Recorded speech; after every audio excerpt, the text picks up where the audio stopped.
यदा यदा हि धर्मस्य ग्लानिर्भवति भारत अभ्युत्थानम् अधर्मस्य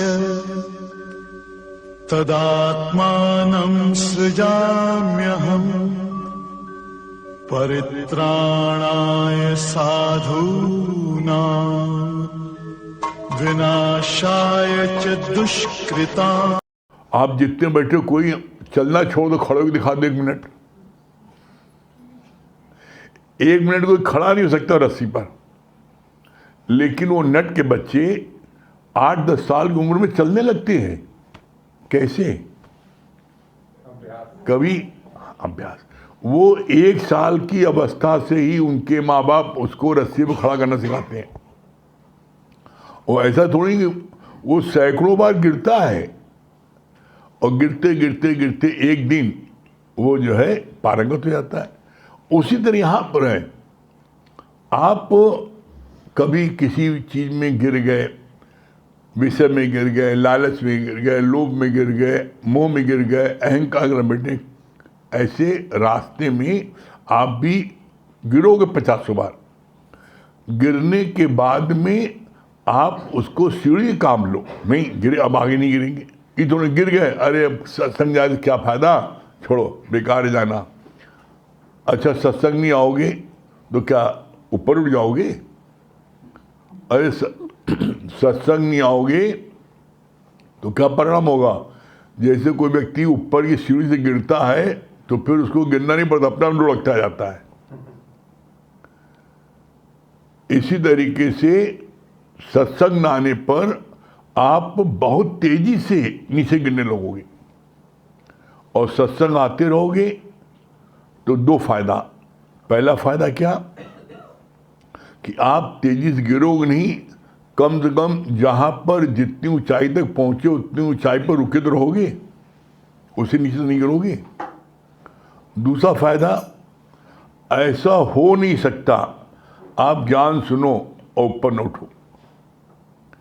हो सकता है आपकी गति धीमी हो, पता न लगे, लेकिन एक चींटी की चाल से भी आप चलोगे सही दिशा की ओर तो एक दिन मंजिल प्राप्त कर लोगे।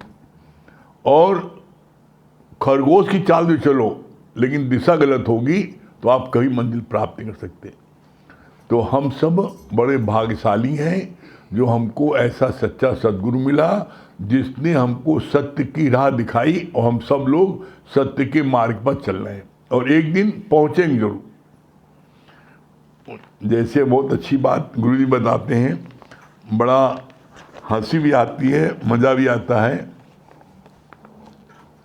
कहते हैं जैसे एक ट्रेन होती है पैसेंजर,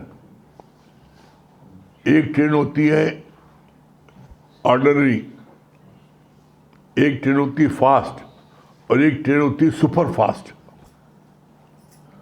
तो जो ट्रेन पैसेंजर है वो ट्रेन भी क्या होती है, पहुंचब पहुंचब,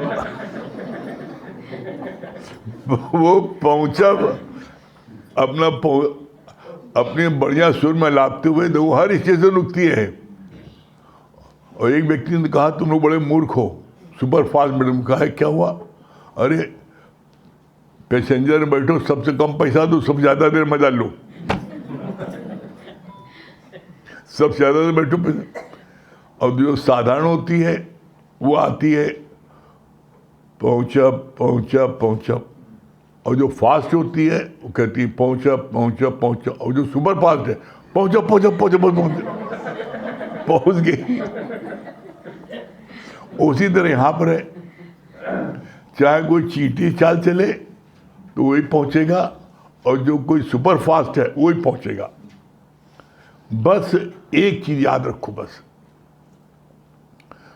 न उकताए हुए चित्त से रोज ब्रह्म ज्ञान लेते जाओ। बस मन लगे न लगे, गुरु जी ने यहाँ तक कह दिया, मन न लगे तब भी अपने शरीर को लाके यहाँ पटक दो। नहीं बैठ पाते तो लेट जाओ, इसीलिए पीछे हम लोग बिस्तर लगा रखा है क्या करें, कोई न बैठ पाए तो पीछे लेट जाए, कंबल में सब लगा है।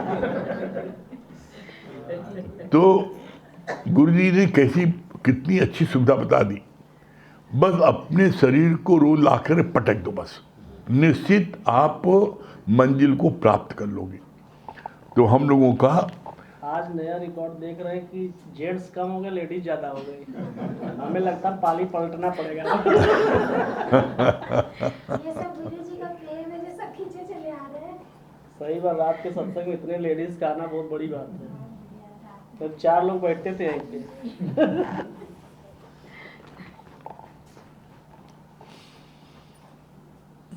और सबसे उत्तम दान और सबसे अच्छा, किसी को अगर आप दान देना चाहते हो तो उसको सत्संग की राह पर लाओ।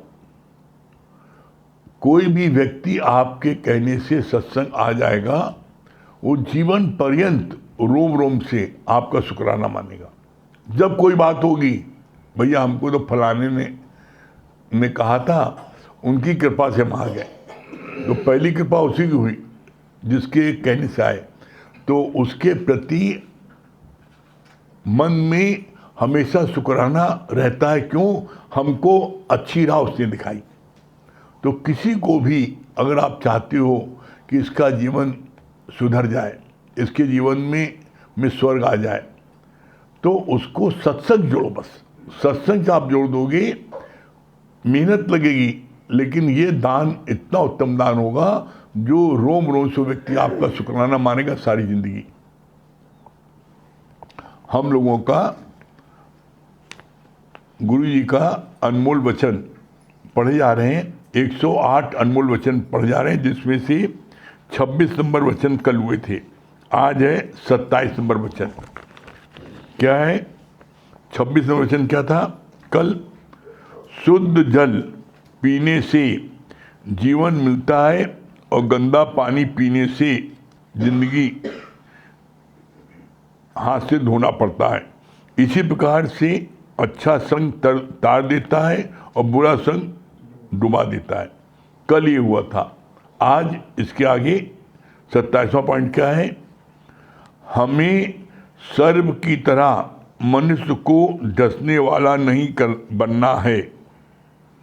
हमें सर्प की तरह मनुष्य को डसने वाला नहीं बनना है, बल्कि मल्लम की तरह दूसरों को राहत देने वाला बनना है। कितना सुंदर पॉइंट है। अपने अंदर जांचो कि आपको किसी से मिलने पर आप उसको डसते हो कि मल्लम लगाते हो। कैसे डसना हुआ? जैसे कोई व्यक्ति, आप सब जितने बैठे सत्संग में, कोई व्यक्ति किन्हीं कारणों से, बीमारी से, अपनी घरेलू परेशानी से, बच्चे की बीमारी से, एग्जाम से वो 10 दिन नहीं आया। 10 दिन बाद जब आया, आपने देखा, आपने डस लिया।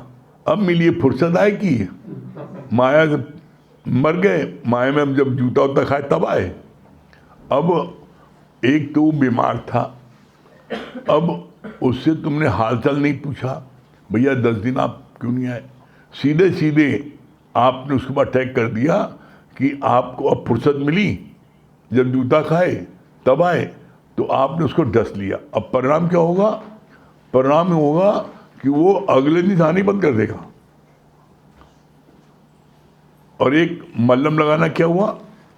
मल्लम लगाना हुआ कि आपने उससे पूछा, भैया आपको जो है क्या बात थी, आपके दीदार नहीं हुए 10 दिन से, सब घर में कुशल मंगल तो है, कोई परेशानी नहीं है।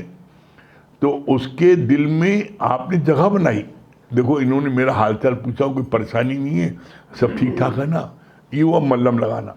और आप टांटिंग कैसा? ये है डसना। कोई व्यक्ति अस्पताल में भर्ती है 20 दिन से, और आपने पहुंचे और पहुंच कर आपने डसा है उसको, पाप की कमाई देखो निकल रही है। अगर पाप न किए होते तो आज अस्पताल में न पड़े होते। तो एक तो अस्पताल में पड़ा है बेचारा, 20 दिन से उन मरीजों के बीच में है, पैसा खर्च हो रहा है, परेशानी अलग हो रही है, और उसको पहुंचते मत उन्होंने डस लिया कि पाप की कमाए थे ना, इसीलिए वो यहाँ आए हो। तो अब उसको आपने डस लिया, अब वो जिंदगी भर आपके इन शब्दों को नहीं भूलेगा। तलवार का घाव ठीक हो जाता है, लेकिन जो है ये जो शब्द के वाण हैं ये ठीक नहीं होते, हमेशा अंदर जो है जगह बना लेते हैं। तो बोला शब्द संभाल के बोलिए, शब्द के हाथ न पाओ, और एक शब्द औसत करे एक करे खाओ। शब्द हमेशा ऐसा चुन के बोलो जिससे तुम्हारी मुलाकात हो, उसको मल्लम लगे, उसको ठंडक मिले, उसको तुमसे मिलकर राहत मिले, ऐसे शब्द बोलो। और यदि तुम्हारे पास में ऐसे शब्द नहीं है या नहीं बोल पा रहे हो तो मौन रहो। किस डॉक्टर ने कहा कि तुम उसको डंक मारो? किसने कहा भाई? ये तो सिर्फ अपने को अच्छा जतलाने के लिए, मैं बड़ा ईमानदार हूँ, हरिश्चंद्र का बाप हूँ, और तुम बड़े बेईमान थे, खूब तुमने चोरी चमारी की, इसलिए आज तुम अस्पताल में पड़े हो। तो ऐसे वचन नहीं बोलो। इससे क्या होगा? इससे उसको तो कष्ट मिलेगा ही, लेकिन ये शब्द बोलने के बाद भी आप भी चैन से सो नहीं पाओगे। आप भी रात में सोने लगोगे तो आपके अंदर में आपका भगवान आपको कोसेगा, तुमने किसी की दिल दुखा के आए हो। ऐसा नहीं करना चाहिए। तो ये देखो, तुम्हारे शब्दों से किसी को मल्लम लग रहा है कि किसी को डंक मार रहे हो। अगर मल्लम लगाने की तुम्हारे में काबिलियत नहीं है तो शांत रहो भाई, कम से कम डंक तो नहीं मारो। लेकिन मनुष्य में एक ऐसी बीमारी है, बिना बोले रह नहीं पाता, बिना बोले नहीं रह पाता। कैसे? बड़ा अच्छा इस पर एक गुरु ने एक दृष्टांत बताया। बोलने के कारण ही व्यक्ति फंसता है और मारा जाता है।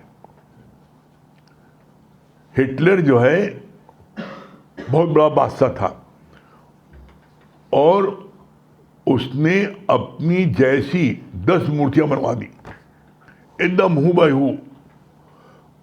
यहां तक कि जब उसका अंतिम श्वास का वक्त आ गया, यमराज उसको लेने आए तो 10 हिटलर देखा, पहचान नहीं पाए, यमराज नहीं पहचान पाए।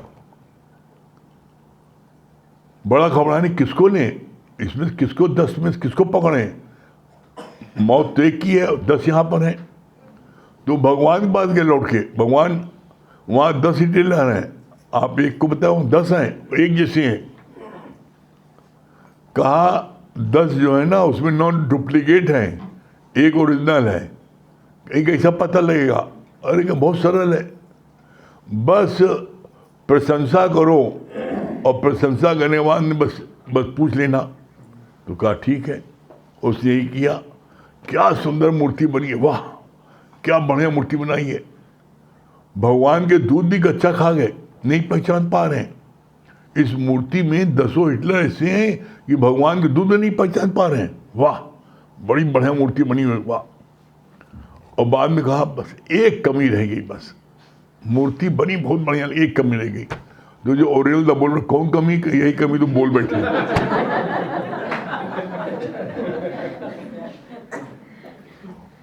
कहा तुम बोल बैठे, यही कमी थी, चलो बेटा अब तो बोल बैठा, चला गया। तो कहने मतलब क्या? आज तक किसी गूंगे व्यक्ति से जो न बोलता हो उससे मुकदमा नहीं हुआ है, बोलने वाले से मुकदमा हुआ है। और एक बात अपने हम जीवन के अनुभव से कह रहे हैं आपको, आप सारी बुराइयों से, सारी बलाओं से आप बच जाओगे। कब? बस एक बात का ध्यान रखो, जब कोई व्यक्ति आपसे आपका नाम लेके इंगित करके आपसे कोई प्रश्न करे मायावी, तो आप बोलना और उसका 60 में जवाब देना। इसके अलावा जब भी मुख से आप बोलने चलो तो देख लो ये गुरु के वचन है कि माया के वचन है। गुरु के वचन है तो आप बोलो, और गुरु के वचन नहीं है तो शांत रहो, मौन रहो। मौन ही सौन है, और इसीलिए बोला गया मुख का मौन बनाता है देवता, मुख का मौन बनाता है देवता, और मन का मौन बनाता है भगवान। अगर आपका मन भी न अंदर न चले, कैसे न चले? जैसे मान लो कोई बहुत ही कायदे की सेवा करने वाली लड़की है, अब वो किसी की बहू बनी, लेकिन सास वो जो है वो चंडी रूप है, तो वो बहू को पचा नहीं पाती। उसकी जरा सी गलती होगी तो पूरे घर में शोर मचाएगी, और अपनी बिटिया की गलती होगी 100 उसको छुपा देगी। तो ऐसे में अगर बहू का मुख से तो नहीं बोलती, हो डर के मारे, बोलेंगे तो और बवाल होगा, चुप रहती है, लेकिन उसका मन बोलता है, उसका मन रोज बोलता है कि बुढ़िया कब मरेगी, हे भगवान बुढ़िया मर जाए ना तो हम प्रसाद चढ़ाएंगे। तो उसके लिए मन में उसके लिए आती बात, मन में भी ना आए, कोई तुम्हें सताए और सताने के बाद भी तुम्हारे मन में भी उसके प्रति द्वेष ना आए, वो बनाता भगवान। इसलिए गुरु ने बोला विपरीत से प्रीत करना ये तो कठिन है, अपने से जो अनुकूल है उससे तो सभी लोग प्रीत करते हैं। जो आपको खिलाता है, पिलाता है, तारीफ करता है, खूब गिफ्ट देता है, आपकी प्रशंसा करता है, तो उससे तो आपको खुश रहेगा, बोलेंगे आप, खातिर करेंगे। लेकिन कोई आपको गाली बक्के अपमान करे, नुकसान करे और उसको थाली सजा के दो, असंभव नहीं है, कठिन बहुत है। इसीलिए बोला गया है एवरीथिंग इज पॉसिबल, हर चीज संभव है, कोई चीज संभव नहीं है।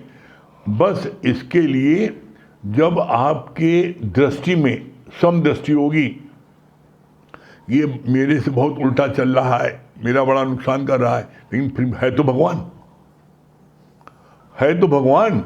जब मेरी दृष्टि यो होगी, इसलिए गुरु ने बोला समदृष्टि समभाव। समभाव क्या है? कोई चाहे रईस हो चाहे गरीब हो, चाहे खूबसूरत हो चाहे कुरूप हो, चाहे नाटा हो चाहे लंबा हो, चाहे छोटा हो चाहे बड़ा हो, चाहे ठाकुर हो चाहे पंडित हो, चाहे वैश्य हो चाहे शूद्र हो, कोई हो, सबको समभाव से प्यार करना और सब दृष्टि से देखना, यही है गीता का ज्ञान। ऐसा आप करते हो तो आपके अंदर में कभी किसी के प्रति द्वेष उत्पन्न ही नहीं हो सकता। और ये सारी चीजें हर कोई कर सकता है, बस इसके लिए अभ्यास की आवश्यकता है।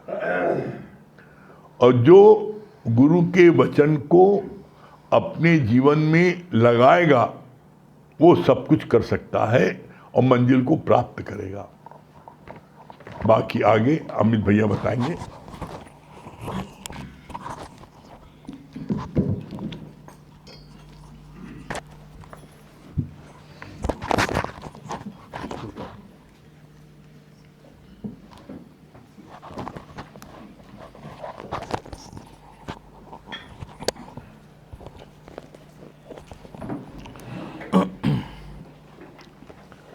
सभी को हरिओम। देखिए, अभी जैसे वाणी मौन पे चल रही थी, तो मौन में रहने के दो बहुत अनमोल फायदे हैं।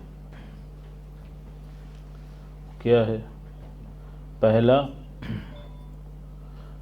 अगर आप मौन में रहते हैं तो आप झूठ बोलने से बच जाते हैं। आप देख लीजिए, सुबह से रात तक कल जांच लीजिएगा, बिना बात के कम से कम 100 झूठ बोलते हैं। दुकान पर कस्टमर खड़ा है, भैया खड़े रहो, रास्ते में आ गए, बैठे घर पे ही हैं, नाश्ता कर रहे हैं, भैया घर बस 2 मिनट में आ गए रास्ते पे। हर छोटी चीज़ पे आप झूठ बोलते हैं।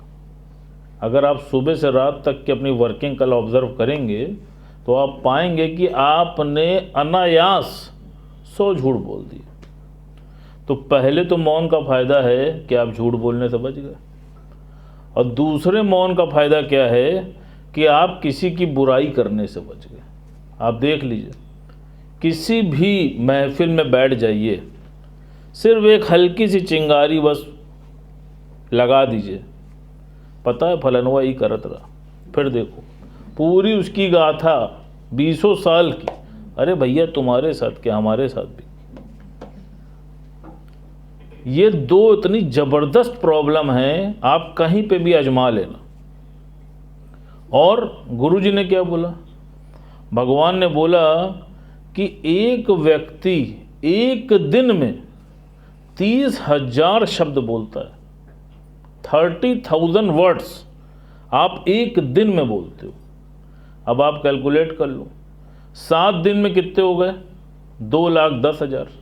1 महीने में, 1 साल में आप सोचो कितनी एनर्जी का आप लॉस कर रहे हो। आप इसकी कल्पना भी नहीं कर सकते। अगर आप वो सारी एनर्जी को सेव करके वो सारी एनर्जी परमात्मा की प्राप्ति में लगा दो तो असंभव है कि तुमको गॉड ना मिले। लेकिन सुबह से लेके रात तक तुम्हारे अपने ऊपर कोई कंट्रोल है ही नहीं। आप देख लो, ना वाणी का कंट्रोल, ना भोजन का कंट्रोल, किसी भी चीज पे तुम्हारा नियंत्रण है ही नहीं। और जो ज्ञानी होता है उसके पास हर चीज का कंट्रोल होता है। वो ना किसी को उकसाने से क्रोध में आता है और ना किसी के गजरा महला पहना देने से वो प्रसन्नचित्त हो जाता है। वो अपनी स्थिति में होता है। और अज्ञानी वो दूसरे पर डिपेंड होता है। आप देख लो, किसी भी अज्ञानी की ओरिजिनल भाषा पता करनी है तो उसको क्रोध दिला दो, देखो वो अपनी नेचुरल भाषा में तुरंत आ जाएगा 1 सेकंड में। और ज्ञानी वो अपनी स्थिति में मस्त रहता है। क्यों? क्योंकि उसका अपने ऊपर जबरदस्त कंट्रोल है। यही तो उसने अर्जित किया है, रमज और समझ। आप देख लीजिए, जैसे कोई बिना ब्रेक की गाड़ी पे आपको बैठा दे और बैठाने के बाद बस बता दे कि भाई साहब इसका ब्रेक फेल है, क्या भावना आती? कोई तरह भगवान रोक दो, कूद के भाग जा। तुम बिना ब्रेक की गाड़ी में बैठने से कतराते हो, घबराते हो और अपनी वाणी पे बिना संयम के कहीं भी चले जाते हो। आप आजमा के देखो, बहुत कठिन है सामने से तीर आए और तुम्हारी आवाज ना आए, बहुत कठिन है। बोल देना बहुत आसान है। किसी ने कुछ बोला, स्वतः फ्रीक्वेंस ऑफ सेकंड में तुम्हारे पास रिप्लाई होता है, तुम दे सकते हो। लेकिन गुरुजी ने बोला कि रोकने से तुम्हारी शक्ति बढ़ती है। अपने अंदर आजमा के देख लेना कि कितनी बार अपने को रोक पाते हो। 20 नाखूनों का जोर लगाना पड़ता है। पता है कि एक झापड़ मार दे तो उठ नहीं पाएगा, लेकिन उसके बाद भी अपनी इंद्रियों को संयमित करना पड़ता है। क्यों? क्योंकि तुम गुरु के बच्चे हो, तुमने क्लास अटेंड की है, तुमको परीक्षा देनी है, उसको नहीं देनी है। क्या पता गुरु उसके घट में बैठ के तुम्हारी परीक्षा ले रहे। आप सोच के तो देखो, पढ़ाई तो खूब पढ़ना चाहते हैं लेकिन परीक्षा कोई नहीं देना चाहते, और चाहते हैं डिग्री सबसे बड़ी हमको मिल जाए। गुरु ने कहा ऐसा नहीं होगा। जितनी बड़ी पढ़ाई होगी उतनी बड़ी ही परीक्षा होगी, और जितनी बड़ी परीक्षा पास करोगे उतनी बड़ी उपलब्धि तुम्हें हासिल होगी। आप देख लो, और ये मेरा अनुभव है। कभी आप देख लेना, आप बोल सकते हो लेकिन आपने उस समय गुरु की बात सत्य करके, गुरु वाक्य सत्यम करके आप बोले नहीं, मौन रह गए, तो आप देखना कि 5 से 7 मिनट तक पूरे तन बदन में आग लग जाती है, लगता है क्या कर डाले। लेकिन 7-8 मिनट के बाद मन ही कहता अच्छा हुआ नहीं बोले, बवाल से बच गए। और आप देख लो, मन शांत हो जाता है। उस समय अगर आपने कुछ बोल दिया तो फिर पूरा दिन मन अशांत हो जाता है, किसी कार्य में मन नहीं लगता है। जैसे बहुत अच्छा भगवान इस पे बताते हैं, कहा कि देखो पहले तो बोलो नहीं, और दूसरा किसी दूसरे के उसमें तो कभी मत बोलना। कहा ज्ञानी हर जगह से अपनी गटई बचा के चलता है। कहा कैसे? कहा एक बार 2 लड़के आपस में झगड़ा कर रहे थे, तो एक ने दूसरे से बोला कि मैं तुम्हारे 32 दांत तोड़ दूंगा। तो दूसरे ने पहले से बोला कि मैं तुम्हारे 64 दांत तोड़ दूंगा। तीसरा खड़ा सुन रहा था, कहा भैया 64 कैसे? कहा पता था तू बोलेगा, 32 तेरे 32 तेरे। अब अगर तुम भी दांत तोड़वाना चाहे तो बोलो। आप सोचिए, सबसे बड़ी बात यह है कि हम लोग सेल्फ एनालिसिस नहीं करते। आप किसी भी चीज में अगर आप सेल्फ एनालाइज करना शुरू कर दीजिए तो आप पाएंगे कि आप प्रोग्रेस की ओर बढ़ते जाएंगे।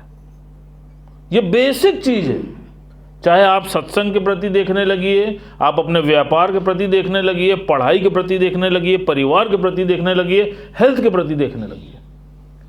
हर आदमी सिर्फ सवेरे उठता है और सवेरे से रात तक भागता ही रहता है। उसके पास एनालाइज करने का टाइम ही नहीं है। रात हो जाती है, सो जाता है। आप सिर्फ एनालाइज करो कि भगवान ने क्या बोला, किस ओर तेरी मंजिल किस ओर जा रहा है, अनमोल तेरा जीवन यूं ही गवा रहा है। अब आप सोचो, जैसे शब्दों पे भी बोला कि शब्द संभाल के बोलिए, शब्द के हाथ न पाओ, और एक शब्द औषधि करेगा, एक करेगा घाव। जो ज्ञानी होता है उसकी वाणी में मिठास होती है, उसकी बातों में कोई तथ्य होता है। दुनिया चाहती है कि वो बोले। आप अपने अंदर झांक के देखो कि कोई तुम्हारी वाणी सुनना चाहता है। आप कभी देख लो, अगर उसके मन में भाव है, वो सुनना चाहता है, तो आप उसको बताओ। अब वो सुनने को नहीं तैयार है, लेकिन आप आई नो की बीमारी कि मैं बताऊंगा, अब आप उसको बता रहे हो। उसका रिसीविंग माइंड नहीं है, लेकिन आप फिर भी उसको बता रहे हो। क्या हो रहा है? व्यर्थ जा रहा है कि नहीं जा रहा है? तुम्हारी एनर्जी व्यर्थ जा रही कि नहीं जा रही? गुरु का ये अनमोल खजाना जो गुरु ने तुमको दिया है, इसको ऐसे ही मत लुटाते रहो। भगवान ने बोला, कहा पात्र देख के ही उसमें परोसना, ऐसे पात्र में वेस्ट मत कर देना। अब वो पात्र तुमको ढूंढना है। तुम देखो कौन जिज्ञासु है, किसको इस ज्ञान की आवश्यकता है।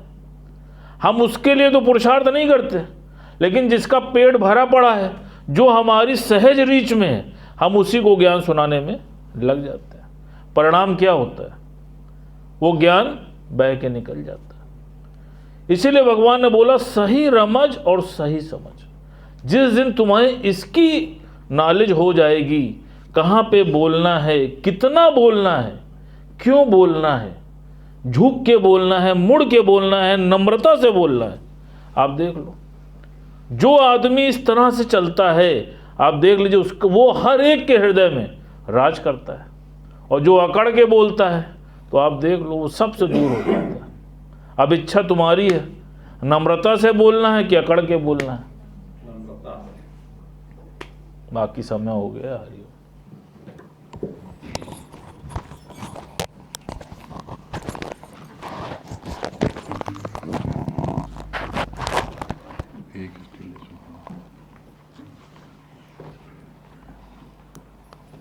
सही प्रेमियों को हरिओम, राम राम। गुरु वचनों को रखना संभाल के, एक एक वचनों में गहरा राज है। जिसने